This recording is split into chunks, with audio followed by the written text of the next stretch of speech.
The committee will come to order. Pursuant to notice, we meet today to mark up two bipartisan measures, which we will take up according to the procedure sent around to all members' offices last night. And without objection, all members may have 5 days to submit statements for the record on the bills and on any of the amendments.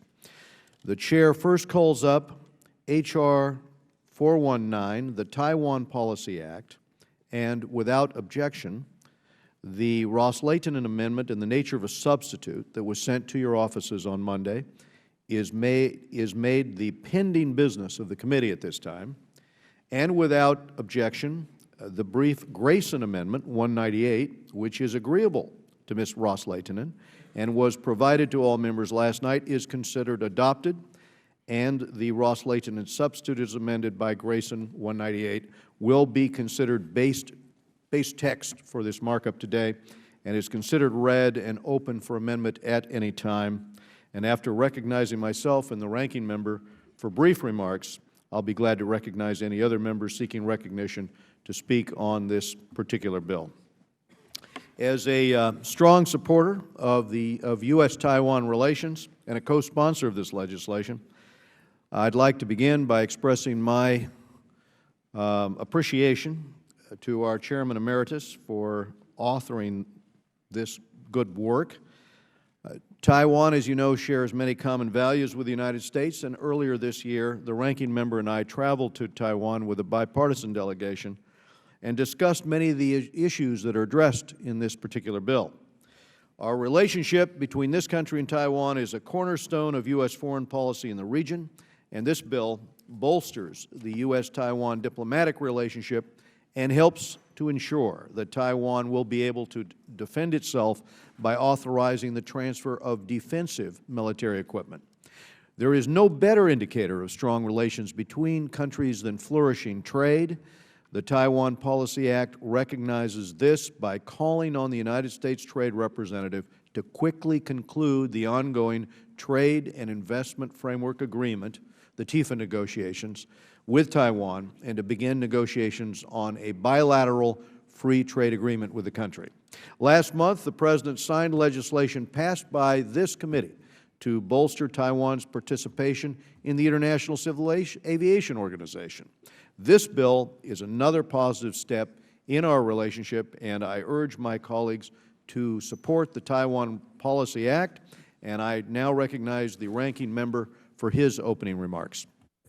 Thank you very much, Mr. Chairman. As you mentioned, you and I both traveled to Taiwan earlier this year, and I have always been bullish on the U.S.-Taiwan relationship. I have always been amazed at what the people of Taiwan have been able to accomplish. Their economy is something like 18th in the world on a small little island, and they have been good allies and friends of the United States, and I think that we should continue to do everything that we can do to strengthen them and make the relationship between the U.S. and Taiwan stronger than ever.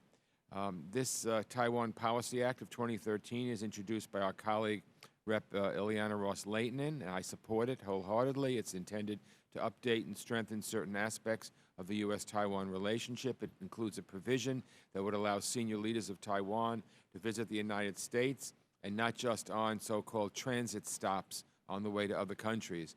It's time that every Taiwanese official is accorded the respect that they deserve, and I feel very, very strongly about that. The legislation also maintains strong U.S. support for Taiwan's meaningful participation in international organizations like the World Health Organization and the International Civil Aviation Organization. And finally, the bill authorizes the President to make available to Taiwan a wide range of defense items and services in accordance with the Taiwan Relations Act, which governs relations between the United States and Taiwan. By strengthening Taiwan's self-defense capability, the United States can help it to deter and defend against any possible attack. Make no mistake about it, everyone should know that the U.S.-Taiwan relationship is unbreakable, and this legislation helps to cement that. This bipartisan legislation reinforces America's strong support for Taiwan and the Taiwanese people, and I urge my colleagues to support it, and I yield back. Thank you. I think our Congressman Ross Layton wanted to speak for a brief moment on this measure. Thank you so much, Mr. Chairman. I'd like to thank you and our esteemed ranking member for bringing up H.R. 419, the Taiwan Policy Act, to markup this morning. I'd also like to thank the co-chairs of the Congressional Taiwan Caucus, our Foreign Affairs colleague, Albio Sierras, and as well as Jerry Connolly, and Mario Diaz-Balart and John Carter for their full support and in joining me in introducing this bill. Taiwan is an important ally and friend of the United States and should be treated as such. Our relations with Taiwan are stronger than ever, yet Taiwan faces a precarious situation as North Korea remains unpredictable and China continues to ramp up its military presence in the region and pursue antagonistic policies in the Taiwan Strait and the South China Sea. This bill sends our Taiwan allies an important message. It shows them that the United States Congress deeply values our friendship with them and that we will stand by their side in the face of Chinese aggression. This bill will further strengthen our relations by finally permitting senior Taiwanese leaders to meet with U.S. officials in all executive branches. Imagine that. It will also authorize the sale of much-needed F-16CD fighter aircraft to the armed forces of Taiwan. China has been increasing its military spending at an alarming rate. We must not allow Taiwan's defense capabilities to lag behind. So in an effort to not have that happen, this bill also authorizes the transfer of decommissioned class-guided missile frigates to Taiwan. Mr. Chairman and Mr. Ranking Member, this bipartisan bill is not only good for our national interests, but it sends an important message to Taiwan that we value her friendship and will continue to stand by her side. I thank the gentleman for your consideration. Thank you. Do any other members wish to speak on this particular amendment? Mr. Chairman. Mr. Chairman. We'll go to this side, and Mr. Felon-Vega. Mr. Chairman, thank you, you and also our senior ranking member for not only your support, but for your leadership and endorsement of this proposed legislation. I particularly want to thank also Chairman of our subcommittee, Chairman Chabot, and I. We also recently had the privilege of visiting Taiwan and visiting and meeting with President Ma and some of the high officials there of their government, and wanted to reassure them of our absolute support in our bilateral relationship. I think we need to be reminded of the fact that Taiwan was the most critical issue which led to President Nixon's historical visit in 1972, changing literally the whole course of history in terms of our relationship then with the two powerful countries of the Soviet Union as well as China. I think it's important to note also that Congress passing the Taiwan Relations Act of 1979 was very, very critical. It is the chief cornerstone of our entire bilateral relationship with Taiwan, dealing both with economic as well as security issues. And I wanted to just to note also that recently I had the privilege of introducing the South China Seas resolution and wanted to give notice to our friends of the People's Republic of China about our concerns with what is happening in that region. We all know of the threats and the fact that some 1,600 ballistic missiles are pointed from China towards Taiwan, and in terms of our concerns and making sure that Taiwan is given whatever capabilities as far as military efforts to defend itself against enemies, and it is just as well also our responsibility. I think we need to be reminded that Taiwan is a beacon of democracy, a classic example where countries in this important region of the world need to look at the example that the people of Taiwan are able to live as a free people and in a way that their elections and everything second to none in terms of the freedoms that they enjoy. And with that, Mr. Chairman, again, I want to really commend the gentlelady from Florida for her leadership, her initiative, and her passion and support of the people and the leaders of Taiwan. And I want to assure her that I have my absolute support of this proposed amendment in the form of a substitute. And I ask that our colleagues support this legislation, and I yield back. Thank you. I believe Mr. Shabbat wanted to speak, Chairman of the Asia Subcommittee, and I think he conducted the markup at subcommittee level on this legislation. Mr. Shabbat. Thank you, Mr. Chairman, and I want to thank Mr. Felimo Vega. As he indicated, we traveled to Taiwan earlier this year, and it was a very productive trip, I think, and we've had a tremendous working relationship, and I want to thank him for that. As he mentioned, we did have the opportunity to meet with President Ma. We also met with former President Chen, and we certainly hope that that issue is resolved sometime in the very near future. I strongly support the Taiwan Policy Act, and I want to commend Chairman Ross Leighton for her hard work on this issue. I'm not going to repeat everything that I said during our Asia Subcommittee markup, but I do want to recognize a strong relationship, as has already been indicated here, between the United States and Taiwan. Taiwan is a democracy. It's a loyal friend and ally of the United States, and it deserves to be treated as such by the United States government. The legislation before us this morning addresses a number of important issues. In the interest of time, I'll highlight just a couple. First, the Taiwan Policy Act would authorize an arms sale package that's long overdue, a package including, as Ms. Ross-Leighton indicated, the F-16 CD, and that would provide a very important security blanket to Taiwan as it faces potential aggression from the PRC. The legislation also addresses an issue that I've been speaking out about for many years now, the issue of high-level visits by high-ranking Taiwanese officials. Our current policy is insulting to our Taiwanese friends, and it sends the wrong message to all our allies. A change in U.S. policy is long overdue, and this legislation moves us toward that goal. Some years ago, when President Chen visited the United States, 25 or so members of this body had, after votes on a Monday evening, had to fly up to New York City to meet with the President because he couldn't come to Washington, D.C. It makes absolutely no sense. And on another occasion, the foreign minister, I had visited with him when he was a member of the legislature here in Washington. He was appointed foreign minister about 3 weeks later, and I had to go to Baltimore to visit with him because he couldn't come to Washington, D.C. Anymore, even though he had a home on the outskirts of Washington. So it makes absolutely no sense at all. It ought to be changed. It's long overdue, and I appreciate Ms. Ross-Leighton in addressing that in this legislation. I yield back the balance of my time. Mr. Ted Deutsch.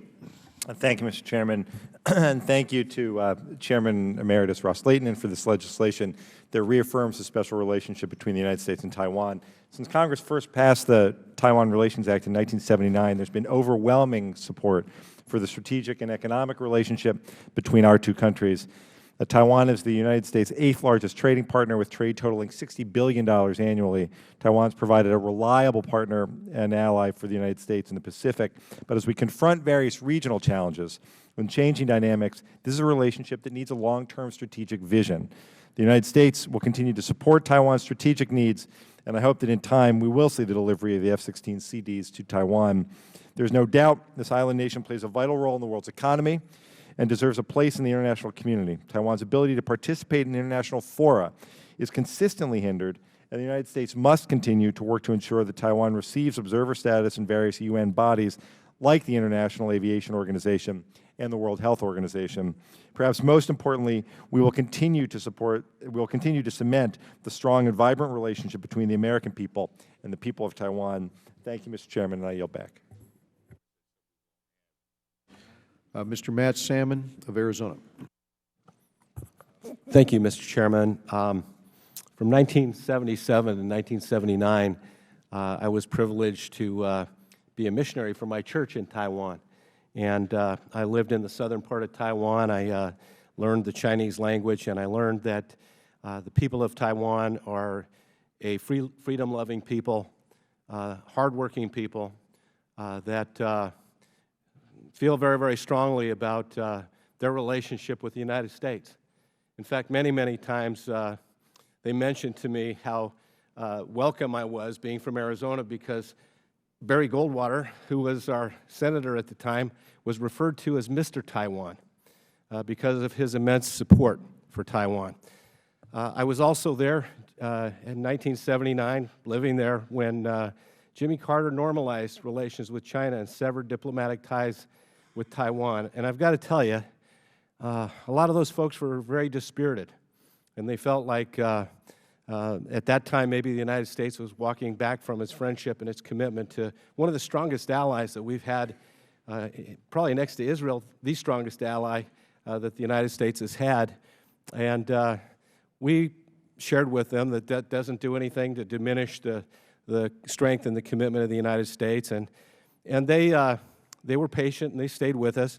Then came the Taiwan Relations Act that very, very strongly said that we would stand by Taiwan, and if a crisis happened in that region of the world, that we would stand by them as strong allies, as we always have done.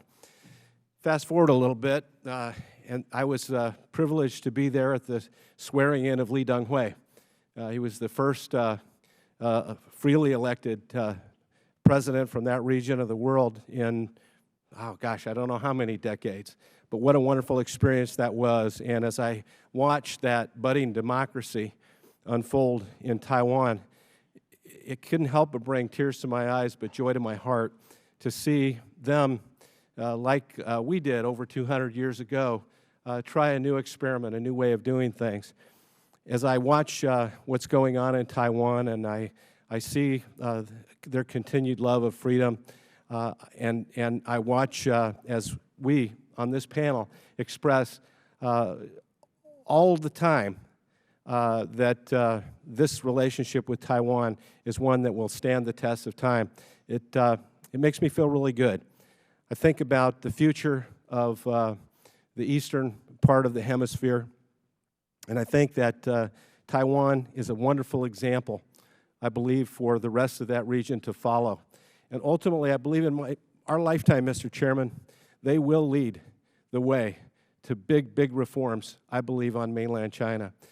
Mainland China has accepted economic freedom, but I think that, as we all realize, economic freedom just is a precursor to the other liberties and the freedoms that we enjoy. And I believe that if we stand by Taiwan and we keep them strong, ultimately it's going to not just be to the U.S.'s advantage, but to the entire world's advantage. And I want to let the entire world know, but especially Taiwan know, I would like to be considered one of their best friends, as you, Mr. Chairman, and Ileana Ros-Lehtinen and Mr. Rohrbacher and many, many, many on this panel I want to express my undying support for that wonderful democracy, and I'm proud to be a co-sponsor of this legislation, and I enthusiastically support what we're doing today, and I yield back the balance of my time. Thank you, Mr. Salmon. We go to Mr. Jerry Connolly of Virginia. Thank you, Mr. Chairman. Mr. Chairman, I'm also proud to co-sponsor this legislation, and I thank you and the ranking member for bringing it up this morning. I'm also proud to serve as the co-chair of the Taiwan caucus here in Congress. I've had the privilege, I didn't go there for my church, Mr. Salmon, but I've been to Taiwan 23 times and started out originally as an Eisenhower Fellow back in 1988 and have seen enormous progress in Taiwan, including democratization, inclusivity in terms of political participation, freedom of thought, freedom to organize, and the like. And it's very heartening. And I hope it serves as a model for its big neighbor in the mainland. What is important, it seems to me, in this relationship is that the United States be clear and steadfast in the signals and actions it takes with respect to the defense of Taiwan and our commitment to the Taiwan Straits. Whatever happens in that part of the world must be done peacefully and consensually, and it will not be done by force, and the United States is prepared to keep that commitment pursuant to the Taiwan Relations Act and its longstanding commitment to the people of Taiwan. I think that's really a very important message, and I think that message is reaffirmed with the legislation we're adopting today. So again, I thank you, and I yield back the balance of my time. Any other members seeking recognition? Well, hearing no further requests for recognition, are there any amendments to the base text? Hearing no further amendments, the question occurs on agreeing to the base text, namely the Ros-Lehtinen amendment in the nature of a substitute as amended. All those in favor signify by saying aye. All those opposed, no. In the opinion of the Chair, the ayes have it. The base text is agreed to, and without objection, the underlying bill, H.R. 419 as amended, is agreed to, is ordered favorably reported, and will be reported as a single amendment in the nature of a substitute. Also without objection, the staff is directed to make technical and conforming changes, and the Chairman is authorized to seek House consideration of this measure under suspension of the rules.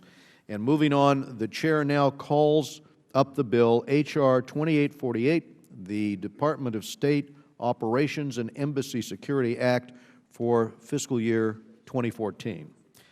Without objection, the bill is considered read and open for amendment at any point.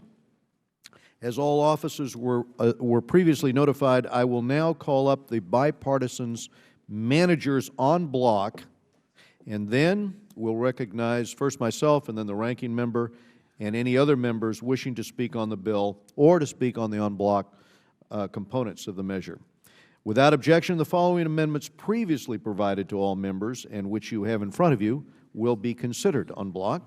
Keating Amendment number 8, Cicilline Amendment 23, McCall Amendment 30, Marino Amendment 27, Stockman Amendment 8, Smith Amendment 33, the amendment to Section 103 offered by Mr. Cicilline and Ms. Bass, Amendment 18 offered by Mr. Perry and Ms. Ming, the Grayson Amendment 197, Duncan Amendment 23, the Royce Amendment 49, and I'll now recognize myself to speak on the bill and the managers en bloc. The Department of State Operations and Embassy Security Authorization Act provides our diplomats with the tools they need to do their job effectively and as safely as possible. Passing this authorization bill is a basic committee responsibility, and I very much appreciate the collaboration that I've had with Ranking Member Engel. This is a bipartisan bill, and together we have worked to incorporate the input of a large number of committee members. It is a bill we should be proud of, especially in this time of growing threats abroad, and I'm very hopeful that we'll be able to send it to the Senate and reach agreement to authorize State Department operations as it should be. Now, here's the point, members. If signed into law, this would be the first such authorization bill in over a decade. That is why our cooperation on this measure is so important. From a committee standpoint, authorizing these programs will increase our oversight ability. It will improve committee members' ability to legislate new programs, saving money, and reforming old ones. And while this bill is fiscally responsible, representing a nearly 9% overall cut in spending from last year, it fully funds the administration's embassy security request. It also contains important embassy security reforms in response to the Benghazi attack. These include requiring that high-risk posts be designated, enhanced planning for rapid deployment of military resources in response to a crisis, and funding for more Marine Guards at embassy sites. Very important, the bill contains a provision championed by Mr. Radel and Ms. Rankel that will award local security guard contracts on the basis of best value rather than lowest cost. For our highest threat posts, we need the highest quality security personnel. In the fall, we will turn to reforming the State Department's Accountability Review Board process, which looks at attacks on our diplomatic facilities, continuing the committee's focus on embassy security. Specific savings in this legislation comes from ending outdated reporting requirements and limiting Foreign Service pay. This legislation also caps State Department appropriations levels. I think we can all agree that the Department must make better use of the resources it has. I appreciate the support of my colleagues on this critical piece of legislation and turn now to the ranking member for any remarks that Mr. Engel might have. Well, thank you, Mr. Chairman. Thank you for holding this markup on the State Department operations and embassy security authorization for fiscal year 2014. I believe, as you do, that passing this legislation is one of the most important responsibilities of our committee. You and I are both determined to make sure that this committee jurisdiction is not trampled on, and this is one of the most important things that we as a committee can do. And as you pointed out, it's been more than a decade since this committee has done this, and you and I are determined not to let that happen again or continue to happen. So I think this is a very, very important markup that we're having this morning. I'm pleased that we were able to work out most of our differences and move forward with a bill that enjoys support from both sides of the aisle, strong support from both sides of the aisle. And I thank you for working things out with me and with the members on this side of the aisle with some of the concerns that came up. Thank you very much for your cooperation. This bill provides basic authorities for the State Department to advance United States interests around the world and authorizes the resources necessary to protect our brave and dedicated diplomats. The funds authorized in this bill support all of the State Department's operations around the world for less than 3% of the Defense Department's total budget. To me, that's a very wise investment in U.S. national security. In light of the dangers facing our diplomats in high-risk posts in the Middle East, North Africa, South Asia, and other volatile regions, the bill fully funds the President's request for diplomatic security.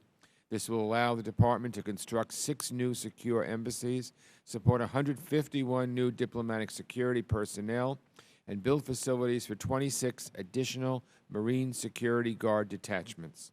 The legislation also includes a number of other provisions to better protect our men and women serving abroad.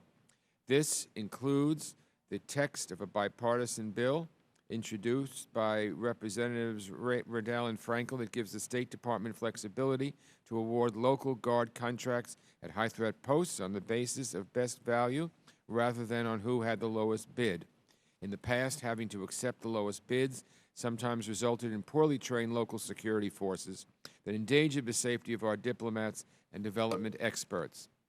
In the same spirit of bipartisanship, I'd like to commend Representatives Perry and Meng for their hard work in drafting a provision which has been included in the manager's amendment that provides additional accountability for State Department officials when their job performance is unsatisfactory. In addition, I'd like to thank Chairman Royce for including some elements of an embassy security bill that I recently introduced. Among other things, these provisions would enhance the coordination between the State and Defense Departments in times of crisis and require security and language training for State Department employees before they deploy to dangerous locations. I want to also thank the Chairman for working out concerns that some of the members had with other issues, Mr. Cicilline and Mr. Keating, and I thank you very much for your cooperation on that as well. As you know, Mr. Chairman, it's been too long since the State Department authorization bill has been signed into law, as you mentioned, more than a decade. We need to resume the practice of passing our authorization bill on a regular basis and encourage our Senate colleagues to do the same. When we fail to fulfill our legislative responsibility, the Foreign Affairs vacuum is filled by the Armed Services and Appropriations Committees, and once we lose our jurisdiction to others, it's hard to get it back. The bill before us today, while relatively modest in scope, is an important step in the right direction, and you and I are both determined to make sure that this committee has every bit of the jurisdiction to which it is entitled. I urge my colleagues to support this legislation, and I look forward to working with Chairman Royce to see that it eventually reaches the President's desk. And I yield back. Thank you, Mr. Engel. Any other members wish to be identified? Wish to speak? Chairwoman Ross-Leitonen of Florida. Thank you so much. I'd like to thank you, Mr. Chairman, and our ranking member, Mr. Engel, for this important bill. As has been pointed out, for 10 years now, the Congress has failed to pass a State Department authorization bill, but it hasn't been for lack of effort on the House side. Last year, my friend Congressman Howard Berman and I marked up, and our committee passed, and then the House passed a bipartisan, non-controversial reauthorization bill in an effort to improve and strengthen our oversight responsibility over the Department of State, which is our primary agency of jurisdiction. On July 13, 2012, the House passed our State Department authorization bill overwhelmingly with a vote of 333 in favor and 61 against. However, it was unfortunate that the Senate did not make this authorization a priority and failed to even bring up an authorization bill on the Senate floor. This year, I'm again hopeful that this committee will fulfill our obligation to the American public and adopt the State Department authorization bill. Since Congress has failed to authorize the Department of State for a decade now, it has weakened this committee's ability to effectively conduct our oversight of state. This bill is once again a bipartisan, fiscally responsible, and non-controversial bill, just like last year, that focuses on funding and operational authorities, and importantly, it provides essential authorities for improving embassy security so that tragic terrorist attacks like the one in Benghazi may be prevented. I thank the chairman and the ranking member, and I commend their staffs for their hard work and effort on this bill. Thank you, Mr. Chairman. Thank you. Mr. Falama-Vega of America Samoa. Thank the chairman for yielding and not wanting to be repetitious of what has already been said, but I do want to associate myself with the comments of both our chairman and the ranking member. I have somewhat of an institutional memory in terms of what we have dealt with, the lack of passing an authorization bill dealing with State Department spending. And the problem here, because the other body has different rules, and this is making it almost impossible for us to make it in such a way that the way that it should function. Not for lack of trying, and I want to commend the gentlelady from Florida when she chaired this committee, and our ranking member, Mr. Howard Berman, and good efforts. And despite all our good efforts in doing this, somehow we get stuck with the other body. Again, as I said earlier, because of the differences of rules that they have and how they take control of legislation. This has caused a lot of complication in our work here. But again, I do want to thank both our chairman and ranking member for their leadership, and I sincerely hope that we're going to put more teeth on this whole issue of having proper jurisdiction and the authorization to do what we should do it as far as providing for the necessary legislation to making sure that the operations of our State Department will be taken well. And that, Mr. Chairman, I thank you. Would the gentleman yield for a question? I gladly yield to the gentleman. Did the experience that you had in Peshawar at the consulate in Peshawar, dealing with the security that you faced there, which I happen to remember because I was I was with you at that time. Did the fact that they offered you a .45 caliber pistol to keep underneath your pillow make you any more conscious of security needs at American diplomatic facilities? Reclaiming my time, I want to say to my colleague and good friend from California, that was quite an experience. I think I was the one that had the shotgun and you had the .45. Come to think under of it, your that's pillow what it in was. terms of the safety precautions that our consulate office had there in Peshawar. And I look forward to the next trip with you, the next time that we might visit some friendlier countries, so we may not have to do this. But I think the gentleman's comment is well taken in terms of making sure that the security of our embassies and consulates are taken in a lot more serious fashion, perhaps, than what we have now. I'm not here to point fingers who was at fault, and not lack of funding or lack of management or whatever it may be. But I do want to thank the gentleman that there is absolutely no question in making sure that we in the Congress do our part in giving the necessary resources for our friends in the State Department to do their part, and to make sure that our foreign policies and the issues that are important to our national security and economic interests in those countries of the world are taken seriously and in a way that it has the support, especially of this committee as the authorizing committee. And gentlemen, I want to thank. Thank you, Mr. Falama-Vega. And I will assure you that we have a more promising outlook in the Senate this year for passage, and that's why I appreciate our quick action in getting this over to the Senate. Mr. Smith of New Jersey. Thank you very much, Mr. Chairman. First of all, let me thank you for bringing an important piece of legislation before the committee, you and Elliot Engel. contained within this bill. There are a number of important provisions, but very serious and necessary security upgrades for our embassies and consulates abroad. I was the author of the Admiral Nance Meg Donovan Foreign Relations Act of 2000, which was one of those last State Department bills that we got passed, and that had serious upgrades, but we need to, as you're doing, revisit the gaps that do exist and upgrade many and put more people on the ground, more boots on the ground, so to speak, diplomatic security people and the like, as well as Marines. So again, thank you so much, especially in this post-Benghazi era, where multiple errors in judgment certainly led to lethal consequences, but we also know that we need to look at the other side of it, and that is the physical infrastructure. This bill does that. Also included is peacekeeping, which is so important, and I'm so glad that you have included the $300 million for the Mali peacekeeping in Africa, which, again, is our part of trying to ensure that the people who have suffered so much in Mali don't continue to suffer, and peacekeeping deployments there will make a difference. Let me also thank you for including in the en bloc the amendment that I offered, which frankly is a section that I had offered in two bills previously that did not get enacted into law. One of them was the reauthorization of the Trafficking Victims Protection Act, and the other was the International Megan's Law, which was approved by the full House back in 2009, but the Senate, like so many other bills we send them, was never taken up.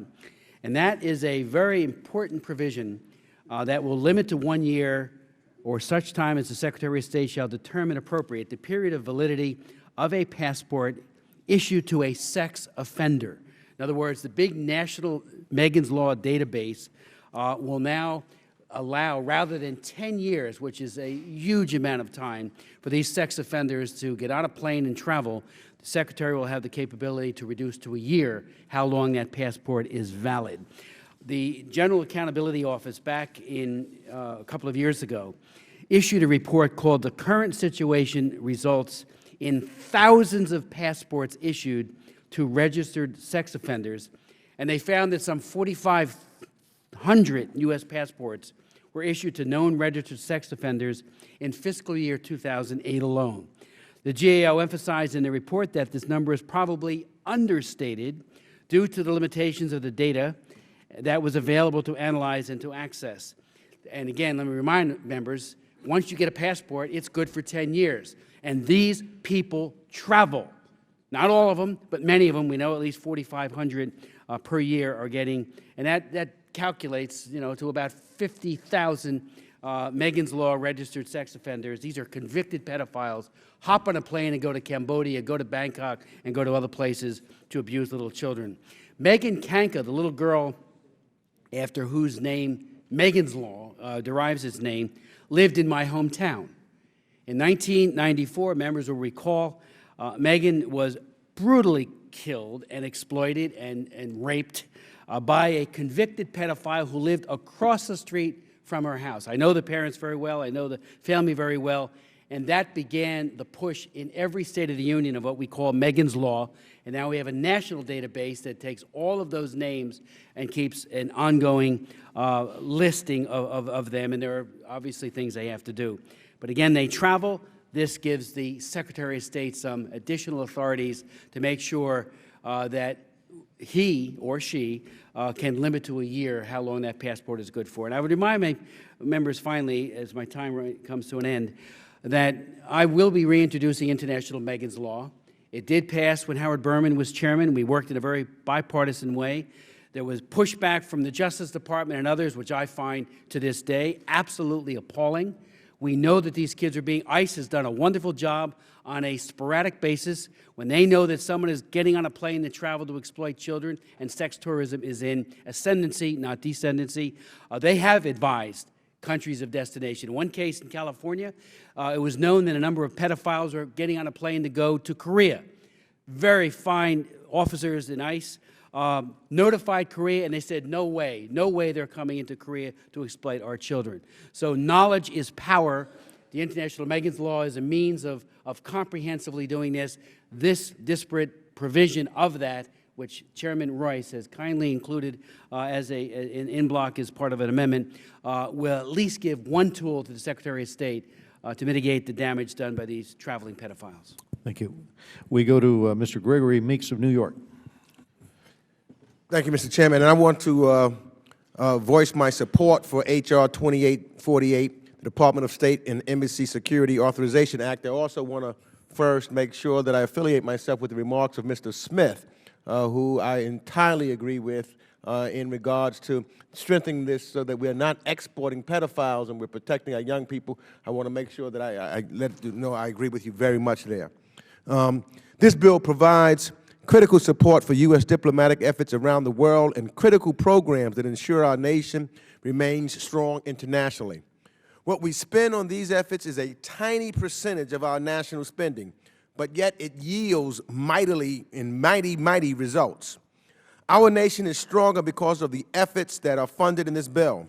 We know all too well these days that our nation's diplomats are as much in harm's way as many of our military personnel. And I want to thank the chairman and the ranking member for moving forward measures in this bill to secure our diplomats in a bipartisan manner. And I want to thank them also for advocating and keeping the committee's jurisdiction over this bill. No one knows the importance and the functions of the State Department and our embassies and our democratic programs than the members on this committee. This committee hears it, this committee understands it, and so therefore it is right that this committee has jurisdiction over it. In addition to security-related matters, I want to point out a couple of programs that I believe don't get enough recognition but are important to our nation's relationship building and democracy worldwide. This bill authorizes educational and cultural exchange programs which do an excellent job of promoting U.S. interests abroad in a way that increases the understanding of America and our values. I have hosted many delegations of officials, civil society, civil servants, students, and many other groups from around the world under the auspices of these programs. Just last week, I had the pleasure of being shadowed by Lloyd Hussein of the United Kingdom through a State Department exchange program. I can't say enough about what this kind of interaction does to build understanding, partnerships, and having us working together. Let me also mention that the National Endowment for Democracy, of which I used to sit on as a board member, is authorized in this bill. It is also a program I cannot say enough about. Just about anywhere globally that people aspire to democratic governance, NED is there to provide technical assistance and support. Mr. Chairman, Mr. Ranking Member, I thank you for your efforts on these and many other measures in this bill, and I yield back the balance of my time. Thank you. We now go to Mr. Steve Shabbat of Ohio. Thank you, Mr. Chairman. I'll be very brief. Those of us that have served on this committee for a number of years, I think, know that for a long time we struggled on this side of the aisle and that side of the aisle to get our act together. We've done that now. We passed one in the last Congress. Unfortunately, the Senate and this House couldn't get the two bodies together to actually pass something. The Foreign Affairs Committee, both over here and over there, would be much more relevant, much more significant, much more important if we could do that now, the two bodies together, just as this committee has now done in a bipartisan manner. So I would strongly urge members, if they have connections, colleagues over in the other body, we ought to be talking to them too, because I think it would be very important to our country if we could have the two bodies get together. This is a well-crafted bill. It's a fiscally responsible bill, and I urge my colleagues to support it. Yield back. Yeah, your point is well taken, Mr. Shabbat. Mr. Engel and myself are engaged, and I again stress that I think we've got a much more promising outlook in the Senate this year for passage and conference with this legislation. We'll now go to Jerry Connolly of Virginia. Mr. Chairman, thank you. And you know, as somebody who used to write bills like this, and having helped write the last foreign aid authorization bill to become law, which was in 1986, I know how hard this can be.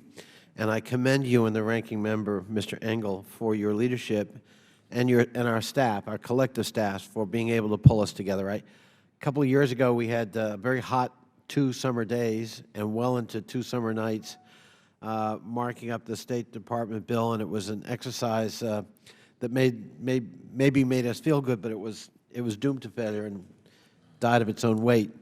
This is a good example of coming together and legislating to create some common good. I particularly want to commend my colleagues and the leadership for how we're dealing with embassy security. Instead of pontificating, instead of making political points, we're trying to legislate. We're trying to make our embassies more secure, and we're trying to create a process for doing that. And I think that's a real contribution to the subject. So thank you, Mr. Chairman, and Mr. Engel for your leadership, and I look forward to supporting the legislation. I yield back. Thank you. We go to Judge Ted Poe of Texas. Thank the Chairman, especially for putting this bill together so that Congress can do its part when it comes to oversight and authorization. The bill shows the seriousness of the committee. I'd also like to thank the Chairman for his support for adding stronger language about making sure that we are getting results from our programs. The bill provides congressional authorization for the Center for Strategic Counterterrorism Communications. The Center's job is to coordinate our government's messaging against terrorists throughout the world. But for Congress, authorizing the creation of a new organization doesn't end with a vote. Our new language requires the State Department to establish measurable goals, performance metrics, and strict monitoring and evaluation. This will help the Center and Congress evaluate and learn what has taken place. We need to support the programs that are bringing results and get rid of the ones that aren't. I hope we can do this across the board with foreign aid. H.R. 2638, the Foreign Aid Transparency and Accountability Act, that the lead sponsor is my, as I affectionately say, greatest irritant, Mr. Connolly from Virginia. You don't mean that. This bill requires monitoring, evaluation, and transparency of all our foreign aid programs, and I thank him for the work on this. Last year's version passed the House unanimously. I hope we can do the same this year with the committee and the Chairman's support. I thank the Chairman for including the language, and I'm pleased for his support. Thank you. I yield back. Okay, we go now to Congressman Bill Keating of Massachusetts. Thank you, Mr. Chairman. First of all, I'd like to thank the Chair and the Ranking Member for including in the unblocked package my amendment dealing with educational cultural exchange. As we've seen, conflict and civil strife are not restricted to countries in transition or emerging governances. My amendment would ensure the state resources are adequately expended to programs that serve areas of continued unrest. It's in these sometimes volatile regions that educational cultural exchanges are the most critical in promoting democracy building and stability. So I'd like to thank the Chair and the Ranking Member for that. Secondly, I intended to offer an amendment to deal with the impact of extremism on women in high-risk countries. This would help ensure that the State Department works to counter extremist rhetoric and behaviors. And as they do this, they'll also work to promote women's education and positions in society as a tool to counter extremism. Women are uniquely positioned to counter radicalization both at home and in their communities and are a vital component of counterterrorism efforts. Further, the treatment of women in countries experiencing a political transition can serve as a bellwether for extremist policies to come. In some ways, this can even be more telling than what the actual leaders of countries may be saying to U.S. officials. The promotion of women's education and civic engagement should be at the forefront of much of what we have to do in fragile and transitioning states. Social and legal institutions still do not guarantee women equality in basic legal or human rights. Furthermore, laws against domestic violence are often not enforced on behalf of women. More women than men live in poverty, and approximately 2/3 of the illiterate adults in the world are female. Social and legal institutions still do not guarantee women equality in basic legal and human rights, access to or control of and other resources in employment, earnings, and social and political participation. Furthermore, laws against domestic violence are often simply not enforced. And women are subject to different forms of violence globally: physical, sexual, psychological, and economic, both within and outside their homes. Rates of women experiencing physical violence at least once in their lifetime vary from several percent to over 60%, depending on the region in which they live. Flowing from this discussion of the amendment, it's now my understanding that the committee is willing to instead hold a first-of-its-kind hearing on this subject in the near future. As such, I withdraw my amendment today, and I look forward to working with the chairman, thank the chairman and the ranking member and their staffs, and other members of the committee to further promote, by holding an entire hearing, a strengthening of the role of women in an effort to counter the effects of violent extremism. So I withdraw my amendment and thank the chairman and his staff, the ranking member and their staff, for holding a first of its kind type of hearing in the near future. Thank you, Mr. Chairman. Well, I appreciate the gentleman's cooperation and support for the underlying bill, and Mr. Keating raises a very important issue. Women all over the world face incredible oppression, and this is an issue that Mr. Keating and I have talked about, what we see today or have seen in Mali, for example, what we've seen in the Middle East, parts of Asia. I look forward to continuing to highlight this with a forum to do so, because you're absolutely right, as we've discussed. And I appreciate one more time the gentleman from Massachusetts' support for the underlying legislation. We'll go down to Mr. Duncan of South Carolina. Thank you, Mr. Chairman. I want to just reiterate my thanks to you and the ranking member for your work on H.R. 2848. And I want to specifically talk about an amendment in the en bloc, number 23. In February, the State Department requested $900 million for a brand new Foreign Affairs Security Training Center. And the State Department has indicated that it would work with the Department of Homeland Security to evaluate whether any training capacity for State Department personnel is available at the Federal Law Enforcement Training Center, or FLETC, which is one of several FLETC facilities nationwide. And I act as chairman of the Oversight Subcommittee of the Homeland Security Committee, and I've worked closely to consider the capabilities of FLETC, and in May I led a subcommittee site visit to the FLETC facility out in Maryland. As a component of DHS, FLETC serves as an interagency law enforcement training organization for all federal departments, 3 branches of government: state, local, rural, tribal, territorial, and international law enforcement agencies. Its training ranges from basic programs like the Criminal Investigator Training Program to advanced training programs such as cyber terrorism, financial forensics, and money laundering training. FLETC has the current capacity and capability to train and take on training of State Department personnel without State Department building a brand new, expensive facility. So I want to urge my colleagues to support the swift passage of H.R. 2848, and with that, I'll yield back. Thank the gentleman. We go now to David Cicilline of Rhode Island. Thank you, Mr. Chairman. I want to begin by echoing the remarks of my colleagues and recognizing the strong bipartisan manner in which we are marking up this State Department authorization legislation, and note my appreciation for the inclusion of some of my proposals among the bipartisan amendments accepted in the manager's package. I thank Chairman Royce and Ranking Member Engel for their leadership. United Nations peacekeeping troops support the U.S. principles of peace and democracy around the world. However, in the current fiscal climate, our peacekeeping budgets often fall short of the needs on the ground.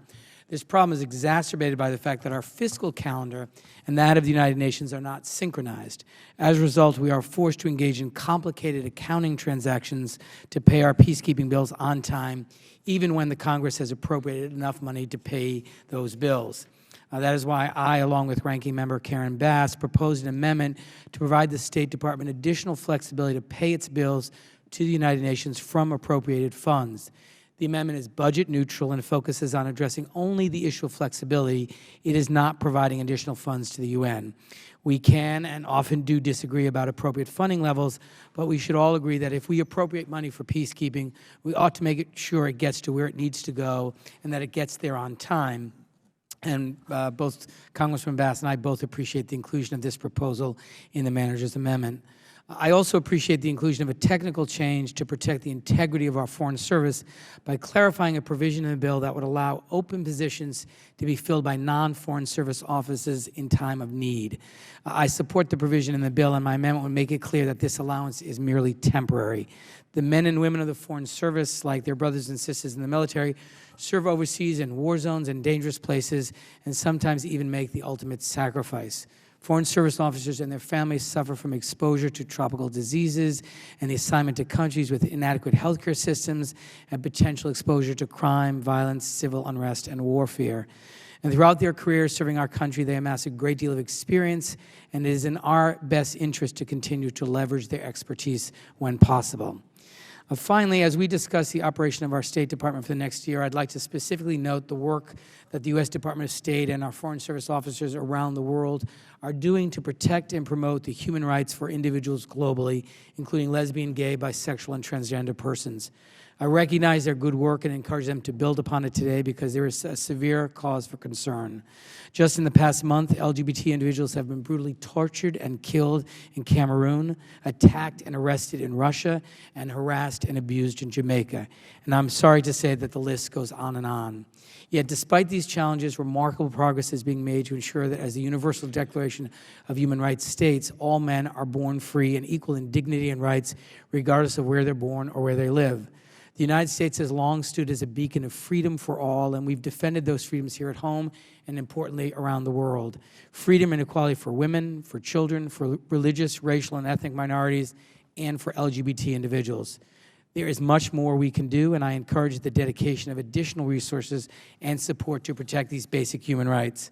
For regardless of one's personal views, we can all agree that no one should be targeted or attacked or killed on the basis of sexual orientation or gender identity. I'm proud the State Department under Secretary Kerry is continuing to expand and develop its work in this important area, and I look forward to working with this committee moving forward to ensure we are providing the necessary support, guidance, and pressure on human rights issues. I am very pleased by how much we've accomplished over the last few years, and I want to thank our Chairman Emeritus, Ileana Ross-Layton, for her endless support of the LGBT community and her willingness to work across the aisle. Her commitment and leadership has helped grow bipartisan support for these issues. I look forward to working with Chairman Royce and Ranking Member Engel and members of this committee to elevate the importance of human rights of LGBT individuals internationally and for continuing a formal dialogue with the State Department in a bipartisan manner to protect human rights for all. And I thank you, Mr. Chairman, and yield back. Thank you. We go to Scott Perry of Pennsylvania. Thank you, Chairman Royce and Ranking Member Engel. We appreciate this, and I appreciate this opportunity and your diligence in bringing this to the floor. In the wake of the security incident at the State Department facility in Libya last year, it was brought to this committee's attention that future accountability review boards should have more flexibility and clear guidance to make disciplinary recommendation, but these fixes would require a change to the ARB's authorizing statute. So I, with the capable help of the gentlelady from New York, Ms. Meng, have drafted an amendment that does just that. And with this bipartisan legislation, if an ARB finds that a State Department employee's unsatisfactory performance or misconduct has significantly contributed to a security incident, the ARB can recommend that the employee be disciplined appropriately. While we certainly understand that the vast majority of State Department employees are capable and dedicated public service, the ARB should be given more leeway to recommend disciplinary actions and clear guidance for doing so. Thank you, Mr. Chairman, and I yield back. We go now to Mr. Juan Vargas of California, or was Mr. Ted Deutsch seeking recognition first? Mr. Ted Deutsch of Florida. Thank you, Chairman Royce, and I want to thank you and Ranking Member Engel for working together to put forth a bipartisan state authorization bill that keeps intact the ability for the United States to continue to engage around the world while preserving our national security interests and protecting the brave men and women of the Foreign Service. They're the ones who walk the streets in cities around the world, often in volatile and hostile places, day after day, talking face-to-face with people, sharing American values and American ideals. I'm pleased to see that this bill includes much of the Ranking Member's Embassy Security Act that will help ensure that our diplomatic facilities and our diplomats are protected. The devastating cuts put forth in this year's State Foreign Appropriations Bill would greatly hinder the State Department's ability to engage both bilaterally and multilaterally. This bill ensures that the United States can continue to keep our commitments to international peacekeeping and to international organizations. We must promote American engagement. As Ranking Member of the Middle East Subcommittee, I would urge my colleagues to support the strong role that the United States must play throughout the world in promoting American ideals. We have to continue to actively promote our priorities of human rights, of democracy, and of equality. And I know, and we all know, that we have to make difficult choices during these tough budget times. But reducing America's role in the world, particularly when the international affairs budget only makes up less than 1% of the federal budget, is not only devastating to our allies, but most importantly, it's devastating to our security interests and our security interests around the world. So again, I want to thank Chairman Royce and Ranking Member Engel for working to preserve those efforts. I appreciate the time, and I yield back. Thank you, Mr. George. Mr. Juan Vargas of California.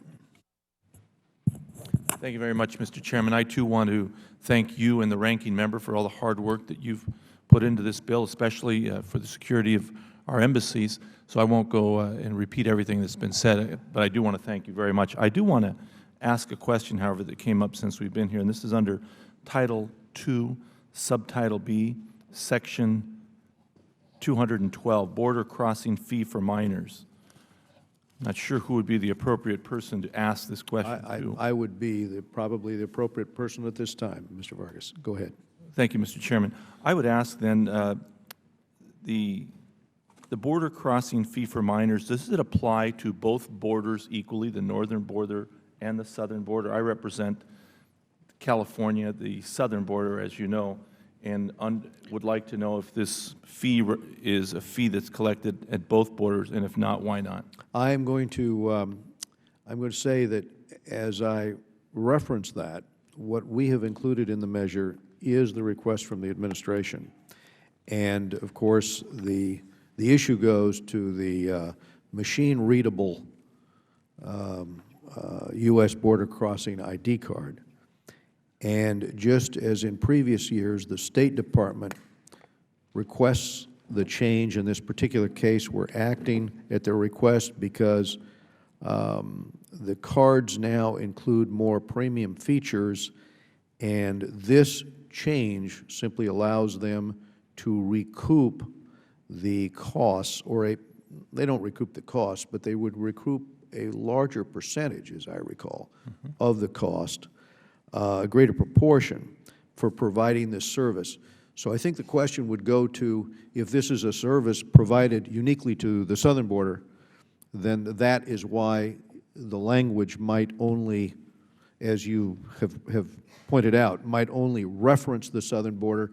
We are in the process right now of checking to see if that feature is also used on the northern border, and if so, then we would concur with you, I think, that we would want to make an identical change to the northern border. If you will give me a few more minutes, I think we'll have the opportunity to review the issue with State, and whether it's equitably done, I will assure you this. We'll work with you to get that equitable resolution to the problem before this goes to the floor, if that meets with your accord. I absolutely, and again, I thank you very much for looking at that issue. And again, I thank you so much for your hard work on this bill. Thank you, Mr. Vargas. Thank you, sir. And I believe Mr. Brad Schneider was seeking recognition next.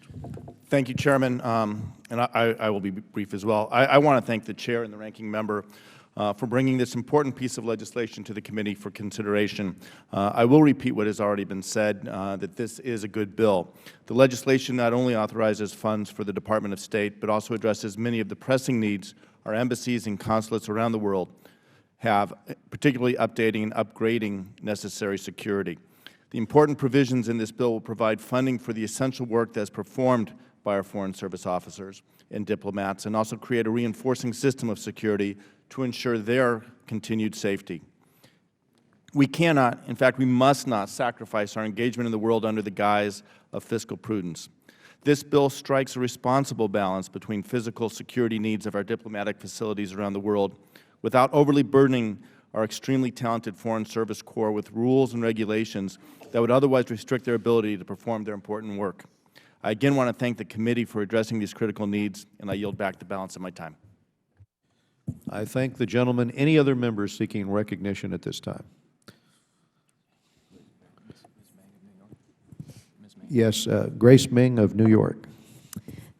I'd like to thank Chairman Royce, Ranking Member Engel, and their staffs for all your hard work on today's important legislation.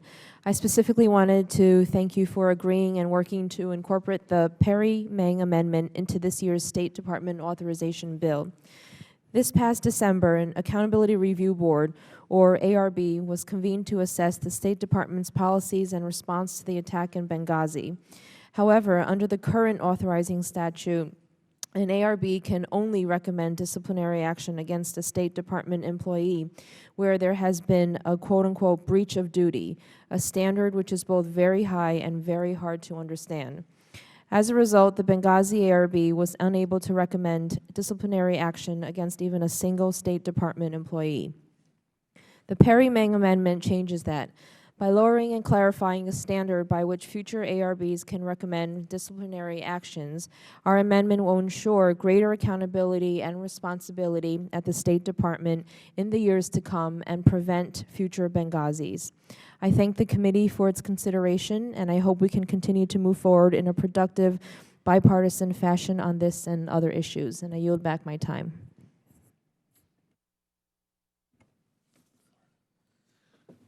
Thank you very much, Congresswoman. We'll now go to Lois Frankel of Florida. Thank you, Mr. Chair. And then, okay, very good. Okay. Ms. Frankel. Yes, thank you, Mr. Chair. And thank you also to the ranking member and yourself for this bipartisan effort. And I want to thank Mr. Raydell for working on a provision that you have included in this bill. One of the privileges of being on this committee has been the opportunity to meet many of our ambassadors and ambassadors from other countries. And I think many people don't realize how professional and competent and dedicated these folks are. When we had the hearings on Benghazi, one of the recommendations of Secretary Clinton, when we were asked, what she would recommend to make the security better for our diplomats, is she asked for more flexibility in terms of best value contracting, and that is provided for in this main bill. And I want to again thank Mr. Royce and Mr. Engel for including that, and I yield back. Thank you. Are there any other members seeking recognition? I think we have Alan Lowenthal of California. Yes, I just want to concur with what everyone else has said. You know, as a new member to the Congress, it's in an environment that has been, I think, aptly described as highly partisan. This committee is not that way. This committee is bipartisan, works well together. The Security Authorization Act reflects that. And I want to really thank the Chair for his leadership on Vietnamese human rights actions. It has been wonderful working with the Chair, and I just really wish to thank him, and Mr. Smith also. Thank you so much. Thank you, Mr. Lowenthal. Any other members seeking recognition? Mr. Joaquin Castro from Texas. Thank you, Chair. And again, let me say thank you to the Chairman and the Ranking Member for your leadership on this bill and for doing everything that we can to make sure the State Department has the resources it needs to effectively do diplomacy around the world. I would just echo also Congressman Vargas's concern on Section 212 on the border crossing fee for minors, and note that it's a jump of about 500% on that card. I hope that, as you mentioned, Chair, that we can work together to make sure that that cost is spread evenly if there is a card that's issued on the northern border or a card that is issued to folks of other countries as well. We concur, Mr. Castro, absolutely with your point. And as you can We'll work imagine, together. yeah, that's an important thing, particularly for folks in border communities where you have literally millions of people crossing back and forth every year, mostly for the purposes of commerce and essentially helping to support the many American businesses along the U.S.-Mexico border. So thank you very much. Thank you. Any other members seeking recognition? If not, the question occurs on agreeing to the amendments being considered en bloc. All those in favor say aye. Aye. All those opposed, no. In the opinion of the Chair, the ayes have it, and the amendments considered en bloc are agreed to. Are there any further amendments? Hearing no further amendments to this measure, the question occurs on agreeing to H.R. 2848 as amended. All those in favor say aye. Aye. All those opposed? In the opinion of the Chair, the ayes have it, and the bill as amended is agreed to. And without objection, H.R. 2848 as amended is ordered favorably reported and will be reported as a single amendment in the nature of a substitute. Also, without objection, staff is directed to make technical and conforming changes, and the Chairman is authorized to seek House consideration of this legislation under suspension of the rules. And I want to again thank Ranking Member Engel and all of our committee members for their contribution to this important legislation and their assistance in today's markup. So the committee at this time stands adjourned.